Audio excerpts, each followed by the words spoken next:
મિત્રો વિડીયોને અંત સુધી જોજો, વિડીયોને જોયા પછી તમે પણ રડી પડશો। મારું નામ ઈશા છે, હું અમદાવાદમાં રહું છું। આ કહાની સાસરે મારા પર થતા જુલમ ઉપર આધારિત છે। ભગવાન આવા સસરા કોઈને ના આપે। હું તેમના છોકરાની પત્ની હતી। મારા પતિના મૃત્યુ પછી મારા સસરા મને 5 વર્ષ સુધી પોતાની હવસનો શિકાર બનાવતા રહ્યા।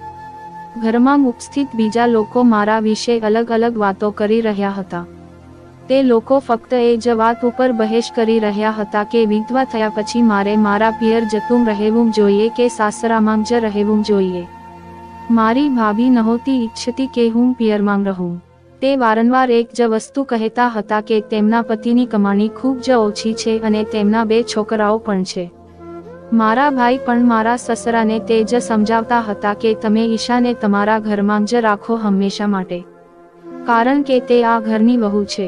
અને મારી મમ્મી બિચારી ચૂપચાપ ત્યાં બેઠી બેઠી બધાની વાતો સાંભળી રહી હતી। કદાચ તે કંઈ બોલવાની પરિસ્થિતિમાં ન હતી, કારણ કે તે પોતે પણ ભાઈ ભાભીના સહારે જીવન જીવતી હતી। મારા પતિ, જેનું નામ સુમિત હતું, તેમના ગયા પછી મારી દુનિયા બરબાદ ગઈ હતી। મને શું ખબર હતી કે સુમિત મને આ રીતે અચાનક આ દુનિયામાં એકલી છોડીને જતા રહેશે। મારી સાથે મારા 2 બાળકો પણ અનાથ થઈ ગયા હતા। અમારા અરેન્જ મેરેજ થયા હતા। અમે અમારા લગ્નજીવનથી ખૂબ જ ખુશ હતા। હું તેમને ખૂબ જ પ્રેમ કરતી હતી અને જ્યારે અમારા ઘરે 2 બાળકોનો જન્મ થયો ત્યારે અમારું જીવન સંપૂર્ણ થઈ ગયો હતો। મારા સાસરે પણ કોઈ વસ્તુની કમી ન હતી। મારા સાસુ ન હતા, તે મારા લગ્ન પહેલા જ ગુજરી ગયા હતા અને મારા પતિની ફક્ત એક બહેન હતી, જે પણ લગ્ન કરીને તેના સાસરે જતી રહી હતી। તેનું સાસરું ખૂબ જ દૂર હતું, જેના કારણે તે વર્ષમાં એક વખત અમારા ઘરે આવતી હતી। મારા ઘરમાં ફક્ત મારા સસુર, મારા પતિ અને મારા 2 બાળકો રહેતા હતા। સુમિત ઓફિસના કામને લઈને ઘણા બધા ચિંતામાં રહેતા હતા, કારણ કે તેમને પોતાની કંપનીમાં ઘણો બધો લોસ થઈ રહ્યો હતો અને તેના કારણે તેને કંપનીમાંથી ઘણા લોકોને છૂટા કરવા પડ્યા હતા, જે સુમિતને ગમ્યું ન હતું, પણ તેની પાસે બીજો કોઈ રસ્તો ન હતો। મેં તેમને તે સમયે ખૂબ જ સારો સપોર્ટ આપ્યો, તેમની સાથે ઊભી રહી, તેમને સમજાવ્યા કે તે ચિંતા ના કરે, બધું સારું થઈ જશે, બધું ભગવાન ભરોસે છોડી દે। પણ ખબર નહીં કેમ આ વાત તેમના મગજ પર અસર કરી ગઈ અને તેમને મગજની બીમારી થઈ ગઈ અને એક દિવસ કંપનીમાંથી ખૂબ જ ખરાબ સમાચાર આવ્યા, જેના કારણે અમારું જીવન સંપૂર્ણપણે બરબાદ થઈ ગયું। તેમની કંપની વેચાઈ ગઈ હતી। આ સમાચાર સાંભળતા જ તેમને અચાનક છાતીમાં દુખાવો શરૂ થયો અને તેમને હાર્ટ અટેક આવી ગયો, જેના કારણે તેમનું ત્યાં જ મૃત્યુ થઈ ગયું। મારા 2 નાના બાળકો હજી એટલા નાના છે કે હજી તે સ્કૂલમાં પણ જતા નથી। નાનો છોકરો તો હજી 2.5 વર્ષનો છે અને મોટો છોકરો હજી સવારે 4:30 વાગ્યા વર્ષનો છે। મારા ઉપર તો જાણે આકાશ તૂટી પડ્યો હતો, કારણ કે મારે 2 છોકરાઓને મોટા કરવાના હતા અને મારા ભાઈએ તો ચોખ્ખી ના પાડી દીધી હતી કે તે મને પોતાના ઘરે રાખવા માટે તૈયાર નથી। મારા સસરાએ પણ કહી દીધું કે સુમિતના મૃત્યુ પછી ઈશાનો આ ઘરમાં પૂરેપૂરો હક છે, તે અહીંયા રહી શકે છે। આ વાત સાંભળીને મારા ભાઈ ભાભી ખૂબ જ ખુશ થયા હતા। મારા સસરા પહેલા આર્મીમાં નોકરી કરતા હતા અને અત્યારે તે રિટાયર્ડ હતા। તેમને સારી પેન્શન મળતી હતી, જેનાથી અમારું ઘર ખૂબ જ સરળતાથી ચાલી શકે તેમ હતું, પણ તે ખૂબ જ કંજૂસ હતા। તે પોતાની બધી જ પેન્શન બેંકમાં જમા કરાવતા હતા અને 1 રૂપિયો પણ કોઈને આપતા ન હતા। જ્યારે મારા પતિ બીમાર હતા ત્યારે પણ તેમને 1 પણ રૂપિયો આપ્યો ન હતો। તેમને પોતાના જ દીકરા ઉપર દયા આવી ન હતી। તે મારા પતિને કહેતા હતા કે તારા પત્ની અને બાળકોની જવાબદારી તારી છે, તેનો ખર્ચો તારે જ જોવો પડશે। મને તેમની આ વાત સાંભળીને ખૂબ જ ગુસ્સો આવતો હતો, કારણ કે તે અમારી સાથે જ રહેતા હતા અને તેમના બધા કામ પણ અમે જ કરતા હતા। મારા સસરા નીચે અલગ રૂમમાં રહેતા હતા અને અમે ઉપરના માળમાં રહેતા હતા। હું 3 ટાઈમનું જમવાનું બનાવીને તેમને તેમના રૂમમાં જ આપી આવતી હતી। હું ઘણી વખત મારા પતિને કહેતી કે તમારા પપ્પા આટલા બધા પૈસા ભેગા શું કામ કરે છે, ઘરમાં 1 રૂપિયો પણ આપતા નથી। ત્યારે મારા પતિ મને સમજાવતા કે તે આટલા બધા પૈસા લઈને ક્યાં જવાના છે, તે આ બધું આપના માટે જમા કરે છે. આ વાત સાંભળીને હું ચૂપ થઈ જતી હતી, કારણ કે મારા પતિ કદાચ સાચું જ કહેતા હતા. સુમિતના ગયા પછી મારા સસરા મને ઉપરનો માળ આપવા માટે તૈયાર હતા. હવે મારા સસરા સાથે મારા પહેલા જેવા સંબંધ રહ્યા ન હતા. સુમિતના ગયા પછી બધા જ સંબંધો પૂરા થઈ ગયા હતા. મારા પતિ ગયા તેને હજી થોડા દિવસ જ થયા હતા. એટલા માટે હું બહાર જઈ શકતી ન હતી અને હું ચૂપચાપ મારા જીવનના નિર્ણયો લેવાતા જોઈ રહી હતી. મારે નણંદ સુમિતના મૃત્યુ સમયે આવી શક્યા ન હતા, કારણ કે તેમને ડિલિવરી થવાની હતી અને તેમની ડિલિવરીમાં 2 દિવસ જ બાકી હતા. તે બિચારીની પણ આ સમાચાર સાંભળીને ખૂબ જ ખરાબ હાલત થઈ ગઈ હતી. મારા જીવનનો નિર્ણય લેવાઈ ગયો હતો.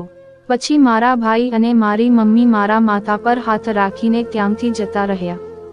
જતા સમયે મને ફક્ત એટલું જ કહ્યું કે જો દીકરા તને કોઈ તકલીફ પડે તો તરત જ અમને જણાવી દેજે. હું મારી માની વાત સાંભળીને વિચારતી હતી કે હવે જીવનમાં તકલીફ સિવાય બીજું વધ્યું જ શું છે. પણ તેમની આવી વાતે મને ઘણી રાહત પહોંચાડી હતી. હું વિચારતી હતી કે આખો દિવસ હું તે ઘરમાં એકલે શું કરીશ, કારણ કે હું નીચે ફક્ત મારા સસરાને ચા અને જમવાનું આપવા જતી હતી. છોકરા નીચે રમવા જતા હતા, પણ તેના દાદાને તેમનામાં વધારે રસ ન હતો. તે થોડીવાર પછી જ કહી દેતા હતા કે તમે ઉપર જઈને રમો. તે બાળકોને વધારે પ્રેમ કરતા ન હતા. હવે હું જીવનમાં મારી નાની નાની જરૂરિયાત પૂરી કરવા માટે પણ સસરા સામે હાથ ફેલાવવા પડતા હતા. મારે ઘરમાં કોઈ પણ વસ્તુની જરૂર હોતી, જેમ કે શાકભાજી, દૂધ, તો મારે મારા સસરાને જ કહેવું પડતું હતું. સવારમાં મેં જમવાનું બનાવ્યું અને જમવાનું ટ્રેમાં લઈને સસરાને આપવા માટે નીચે તેમના રૂમમાં ગઈ અને મેં બેડ ઉપર તેમનું જમવાનું મૂકી દીધું. ત્યારે મને રૂમની અંદર બાથરૂમમાંથી પાણી પડવાનો અવાજ આવી રહ્યો હતો અને લાગ્યું કે કદાચ તે નાહવા ગયા હશે અને જ્યાં સુધી તે નાહીને આવશે ત્યાં સુધી જમવાનું ઠંડુ થઈ જશે. આવું વિચારીને હું જમવાનું લઈને પાછી જવા લાગી. ત્યારે અચાનક બાથરૂમનો દરવાજો એકદમ જ ખુલ્યો. કદાચ મારા સસરા નાઈને ફ્રી થઈ ગયા હતા. મારા હાથમાં જમવાની ટ્રે હતી. તેમને ફક્ત નીચે પાયજામા પહેરી રાખ્યો હતો. મેં મારી નજર ઝુકાવી લીધી અને તેમને કહેવા લાગી, હું તમારા માટે જમવાનું લાવી હતી. તેમણે મને કહ્યું કે જમવાનું બેડ પર મૂકી દો. મેં ત્યાં બેડ પર જમવાનું મૂક્યું અને પાછી ફરીને જવા લાગી. ત્યારે અચાનક જેવી હું પાછી ફરી ત્યારે મારી એકદમ જ પાછળ ઊભેલા મારા સસરા સાથે હું ભટકાઈ ગઈ. મેં તેમને કહ્યું કે મને માફ કરી દો. મને ખબર ન હતી કે તમે મારી પાછળ જ ઊભા છો. તે પણ મારી પાસે માફી માંગવા લાગ્યા અને મને કહેવા લાગ્યા કે હું મારા ચશ્મા લઈ રહ્યો હતો. હું ખૂબ જ ગભરાઈ ગઈ હતી. હું ફટાફટ રૂમની બહાર આવી. મને ખૂબ જ અજીબ મહેસૂસ થઈ રહ્યું હતું અને હું ભાગીને ઉપર મારા રૂમમાં જતી રહી. રસોડાનું બધું જ કરિયાણું પૂરું થઈ ગયું હતું. મેં વિચાર્યું કે હું મારા સસરાને કહું કે ઘરનું બધું જ કરિયાણું ભરાવી દે. હું રાહ જોઈ રહી હતી કે તેમની સાથે વાત કરું. ત્યારે અચાનક બંને છોકરા જાગી ગયા. મેં તેમને રમકડા આપ્યા અને તે રમવા લાગ્યા અને મેં વિચાર્યું કે હવે હું નીચે જઈને મારા સસરા સાથે કરિયાણાની વાત કરી લઉં. એટલા માટે હું નીચે ગઈ તો તે પોતાના બેડ પર સૂતા હતા, પણ તે જાગી રહ્યા હતા. રૂમમાં અંધારું હતું. મને કંઈ વધારે દેખાઈ રહ્યું ન હતું. મેં તેમને ધીમો અવાજ આપ્યો અને તેમને કહ્યું કે મારે તમારી સાથે થોડી વાત કરવી છે. મારો અવાજ સાંભળીને મારા સસરા બેડ પરથી ઊભા થઈને બેસી ગયા અને મને ઈશારાથી પોતાની પાસે બોલાવી અને મને કહ્યું કે અહીંયા આવીને બેસો. જે પણ વાત કરવી છે તે શાંતિથી કરો. તેમણે મને તેમની સાથે બેડ પર બેસવા માટે કહ્યું હતું. મને આ થોડું વિચિત્ર લાગ્યો હતો, પણ કરિયાણાની વાત કરવી પણ જરૂરી હતી, એટલે હું ચૂપચાપ ત્યાં જઈને બેસી ગઈ. રૂમનો માહોલ ખૂબ જ અજીબ અને ડરાવનો હતો, કારણ કે અમે બંને રૂમમાં એકલા હતા. મને ડર લાગી રહ્યો હતો. હું જલ્દી તેમને કહેવા લાગી કે સસુરજી, રસોડાનો બધો જ સામાન પૂરો થઈ ગયો છે. જો તમે તે કરિયાણું ભરાવી દો તો તમારો ખૂબ ખૂબ આભાર. મારી વાત સાંભળીને તેમણે કહ્યું કે શું કામ નહીં. તારી બધી જવાબદારી મેં ઉઠાવી છે. હવે તને કોઈ વસ્તુની ક્યારેય તકલીફ નહીં પડે અને તારે ચિંતા કરવાની કોઈ જરૂર નથી. તેમની નજર મારી તરફ હતી અને હું નજર નીચે કરીને બેઠી હતી. ત્યારે અચાનક તે મને કહેવા લાગ્યા કે ઈશા, તને તારા પતિને કમી તો મહેસૂસ થતી હશે.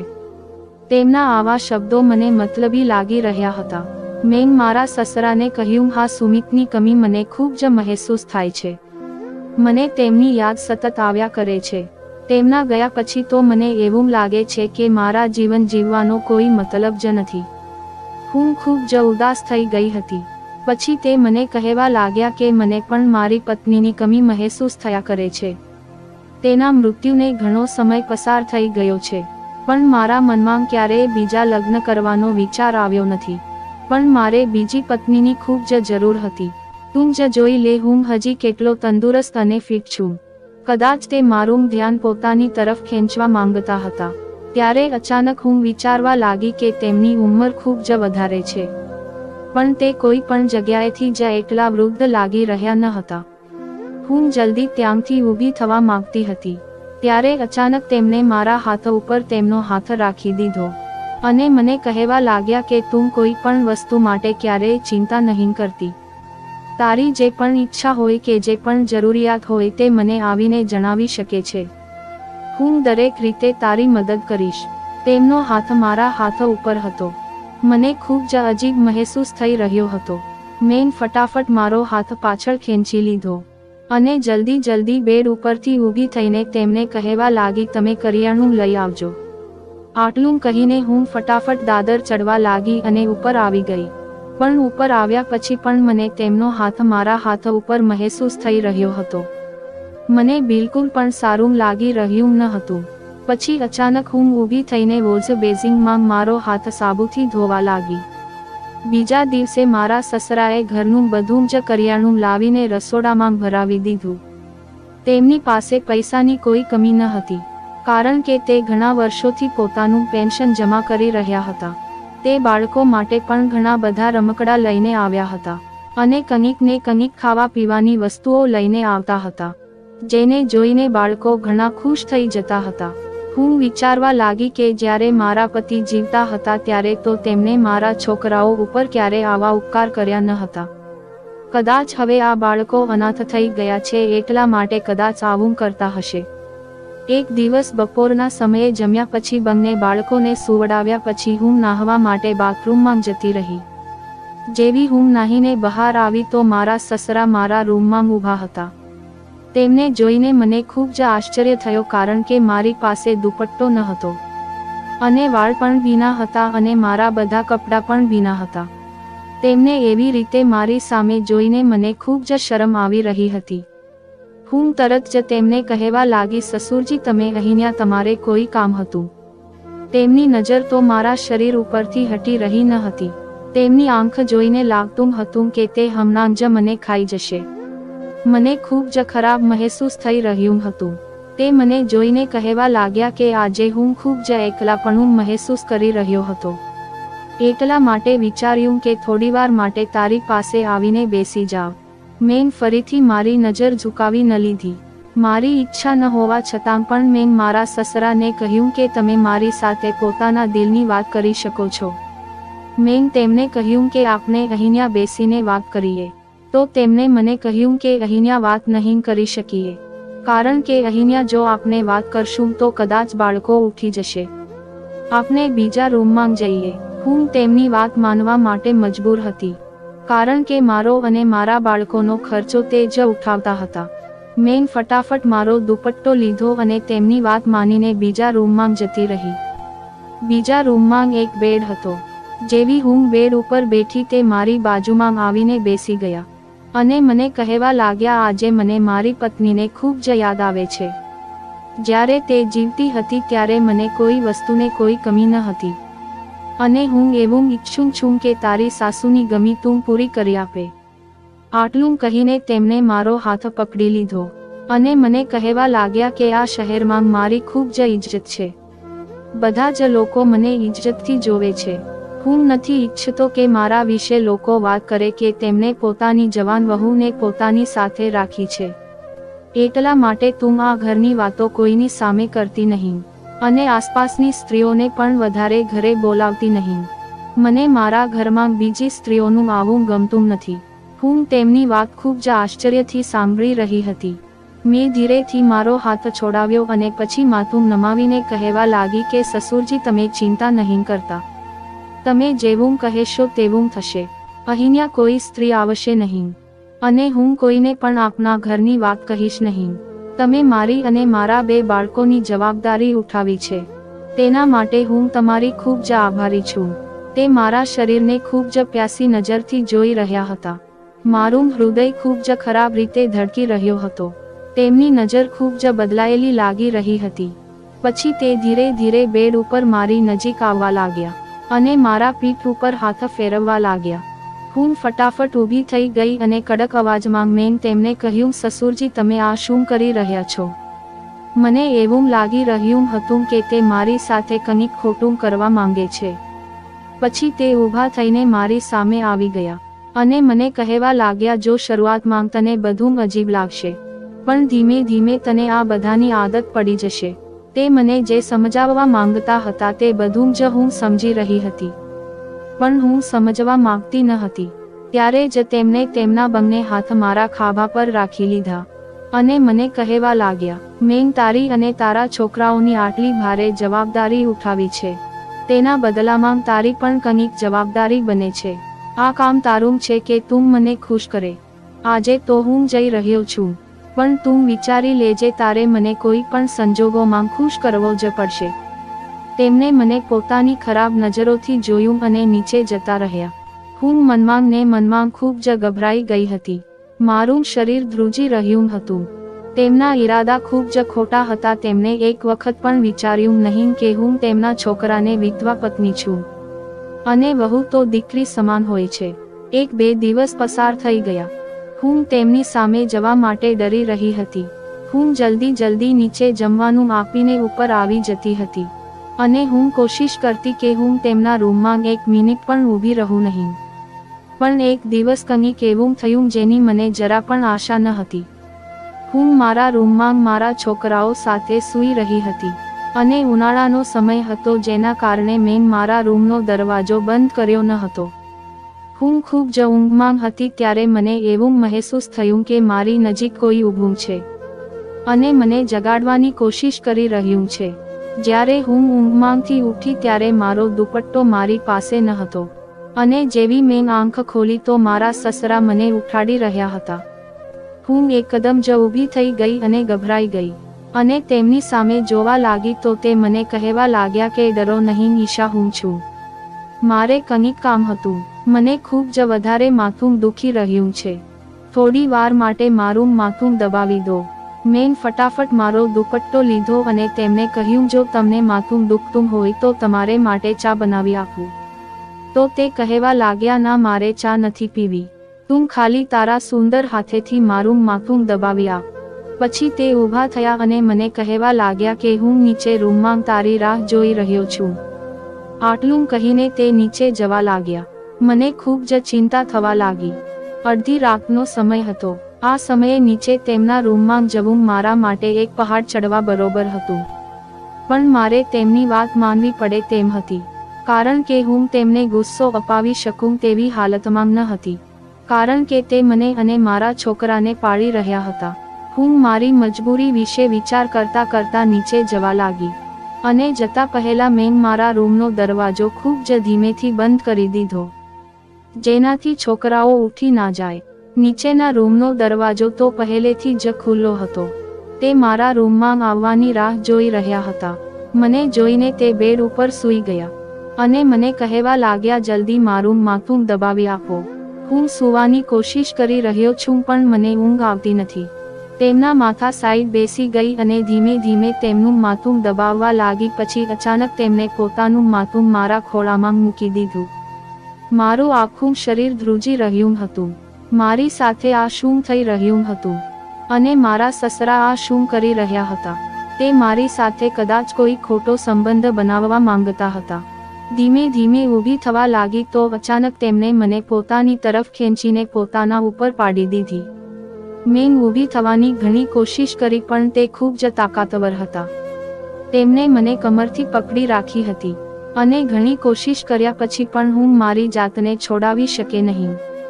પછી હું તેમને કહેવા લાગી કે સસુરજી, તમે આ બધું શું કરી રહ્યા છો? તમે આ આવી ગંદી હરકતો મારી સાથે કઈ રીતે કરી શકો છો? હું તમારા છોકરાની પત્ની છું. કમસે કમ તમારા દીકરાનો તો વિચાર કરો.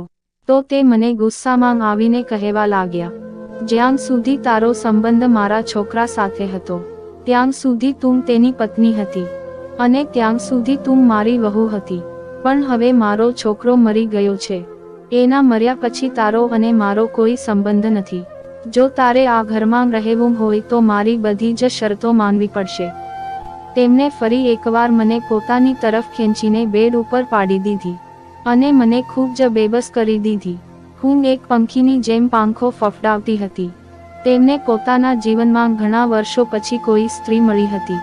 તેમણે પોતાની બધી જ ઈચ્છાઓ મારા ઉપર પૂરી કરી દીધી અને તેમણે પોતાનો જે મકસદ પૂરો કરવો હતો તે કરી લીધો.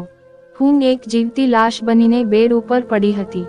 જ્યારે તેમની ઈચ્છા પૂરી થઈ ગઈ તો તે મને કહેવા લાગ્યા, હવે તો ઉપર જા અને કોઈને આ વિશે કશું કહેતી નહીં, કારણ કે લોકોને ખબર છે કે હું ખૂબ જ શરીફ માણસ છું અને એરિયામાં મારી ખૂબ જ ઇજ્જત છે. તે કોઈ સામે પોતાની જીભ ખોલી તો બધા લોકોને હું એ જ કહીશ કે પોતાના પતિના મર્યા પછી તે મારી સાથે ગેરસંબંધ બનાવવા માંગતી હતી અને તારી જ બદનામી થશે. મેં મારા કપડાં ઉઠાવ્યા અને રડતા રડતા દાદર ચડવા લાગી અને પોતાના રૂમમાં આવી ગઈ. મારા બંને નાના બાળકો સૂતા હતા. તેમને તો આ ખબર જ ન હતી કે તેમની માં ઉપર શું કયામત પસાર થઈ રહી છે. હું જે મુશ્કેલીથી પસાર થઈ રહી હતી તેનાથી મારું હૃદય ફાટી રહ્યું હતું. પછી હું બાથરૂમમાં નહાવા માટે જતી રહી. બીજા દિવસની સવાર મારા માટે આનાથી પણ વધારે ખરાબ સાબિત થઈ. જ્યારે હું રસોડામાં નાસ્તો બનાવી રહી હતી ત્યારે મારું મન કોઈ કામમાં લાગતું ન હતું. હવે હું નીચે જવા માટે પણ રાજી ન હતી, પણ મારે મારા સસુરને નાસ્તો આપવાનો હતો, કારણ કે હવે મને સારી રીતે ખબર પડી ગઈ હતી કે તેમણે મને આ ઘરમાં રાખવાના બદલામાં પોતાનો કેટલો મોટો ફાયદો વિચાર્યો હતો અને તે ફાયદો તે ઉઠાવી ચૂક્યા હતા. જ્યારે હું નીચે નાસ્તો આપવા ના ગઈ તો તે જાતે જ ઉપર આવી ગયા અને રસોડામાં આવીને મને કહેવા લાગ્યા, આજે તું નાસ્તો લઈને નીચે કેમ ના આવી? મેં તેમની વાતનું કોઈ જવાબ આપ્યો નહીં અને ચૂપ ઊભી રહી. તો તે ધીરેથી કહેવા લાગ્યા કે કાલે રાત્રે જે પણ થયું તે બધું ભૂલી જા. તારું જીવન આ જ રીતે પસાર કર. ખાવો, પીવો અને મજા કરો. અને જો તું મને આવી જ રીતે ખુશ કરતી રહેશે તો હું પણ તને હંમેશા ખુશ રાખીશ અને તારી અને તારા બાળકોની બધી જ જરૂરિયાત પૂરી કરીશ. તેમની આવી વાત સાંભળીને મેં મારું મોઢું ફેરવી લીધું અને ચૂપચાપ નાસ્તો તેમને ટ્રેમાં મૂકીને તેમને આપી દીધો. હવે જાણે મારા જીવને નવો વળાંક લેવાનો શરૂ કરી દીધો હતો. આખો દિવસ મારા ઘરમાં હું, મારા સસુર અને મારા બાળકો જ રહેતા હતા. બહારનું કોઈ માણસ મારા ઘરમાં આવતું જતું ન હતું. હવે તો અઠવાડિયામાં 2 થી 3 વખત મારા સસરા મારી સાથે આ કરવા લાગ્યા હતા. મને ઘણી વખત વિચાર આવતો કે હું મારા ભાઈ અને મારી મમ્મીને મારા સસરાની આવી હરકતો વિશે જણાવી દઉં અને હંમેશા માટે મારા બાળકોને લઈને અહીંયાથી જતી રહું. પણ પછી વિચાર આવતો કે મારા સસરા બધો આરોપ મારા ઉપર જ ના લગાડી દે કે મેં જ આવી બધી હરકતો કરી છે. અને બીજી તરફ તેમણે આટલા વર્ષોમાં બીજા લગ્ન પણ કર્યા ન હતા અને લોકો એવી વાત પણ કરતા હતા કે તેમણે પોતાના જીવનમાં એક જ સ્ત્રી સાથે પ્રેમ કર્યો છે અને તેમના જીવનમાં બીજી કોઈ સ્ત્રીને આવવા પણ દીધી નથી. લોકોને તો ખબર જ નથી કે મારા સસરા પોતાના મનમાં મારા માટે કેટલા ખરાબ વિચારો રાખે છે અને મારી સાથે જે પણ કંઈ કરે છે તે બધું એક પાપ છે. થોડા દિવસો આવી જ રીતે પસાર થતા રહ્યા અને રોજ હું આવા ખરાબ માહોલમાં પીડાતી રહેતી હતી. આ ઘરમાં રહેવું મારા માટે નરકમાં રહેવું બરાબર હતું. તેમણે મારા છોકરાઓને શહેરના સૌથી મોટા સ્કૂલમાં એડમિશન કરાવી દીધું હતું. તેમનું કહેવું હતું કે જો તું મારું કહેવું આ જ રીતે માનતી રહી તો તે મારા છોકરાઓની અને મારી આના કરતાં પણ વધારે સાર સંભાળ રાખશે. પણ હું અંદરની અંદર મરતી જતી હતી. મને વારંવાર વિચારો આવતા હતા કે હું દવા પીને પોતાનું જીવન ટૂંકાવી દઉં, કારણ કે મારે હવે દર બીજા દિવસે તેમના બેડ પર જવું પડતું હતું અને તે મારા પર ભૂખ્યા કૂતરાની જેમ પડી જતા હતા. હું દરરોજ આ આગમાં સળગી રહી હતી. મને હવે જીવવા કરતાં મરવું વધારે સહેલું લાગી રહ્યું હતું. પણ મારા છોકરાના વિચાર આવતા જ હું મરવાના વિચારો છોડી દીધી હતી. જો હું મરી ગઈ તો મારા છોકરાનું કોણ હશે? પછી એક દિવસ કંઈક એવું થયું જેની મને આશા ન હતી. એક દિવસ જ્યારે મારા છોકરાઓ સ્કૂલે ગયા હતા ત્યારે મારા સસરા મને પોતાના રૂમમાં બોલાવી રહ્યા હતા. મારો મન કરતું હતું કે હું રસોડામાં જઈને ચાકુ લઈને તેમનું ખૂન કરી નાખું, કારણ કે હું 5 વર્ષથી આ સજા ભોગવી રહી હતી. હવે મારી બધી જ હદો પાર થઈ ગઈ હતી.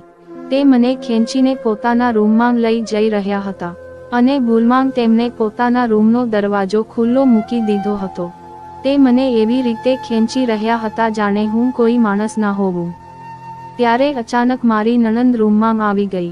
તેણે પોતાની આંખોથી પોતાના પિતાને મારી સાથે જોર જબરજસ્તી કરતા જોઈ લીધા હતા.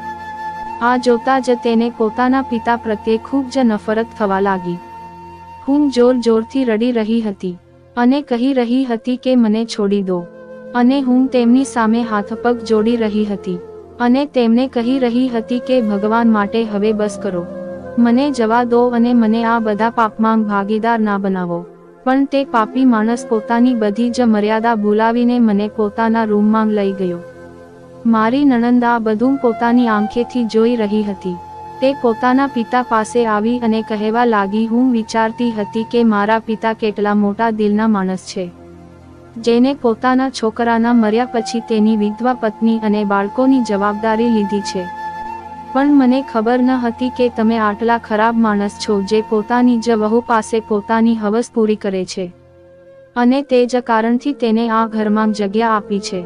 કાશ તમે ભાભીને એક દીકરીની નજરથી જોઈ હોત.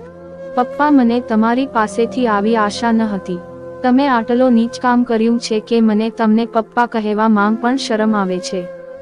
હું જે પિતાની એટલી ઇજ્જત કરતી હતી તે હવે મારી નજરમાંથી હંમેશા માટે પડી ગયા છે. હું અત્યારે જ તમને કહું છું કે આજથી તમારો અને મારો કોઈ સંબંધ નથી. આજથી મારો બાપ મારા માટે મરી ગયો અને તમે પણ ભૂલી જજો કે તમારી કોઈ છોકરી હતી. જે માણસ બીજાની છોકરીઓનું જીવન બરબાદ કરી નાખે તેને આપણે માણસ પણ કહી શકીએ નહીં. તે એક રાક્ષસ કહેવાવાને લાયક છે. મારી નણંદ રડતી રડતી ત્યાંથી જતી રહી અને મારા સસરા ચૂપચાપ તેની વાત સાંભળી રહ્યા હતા.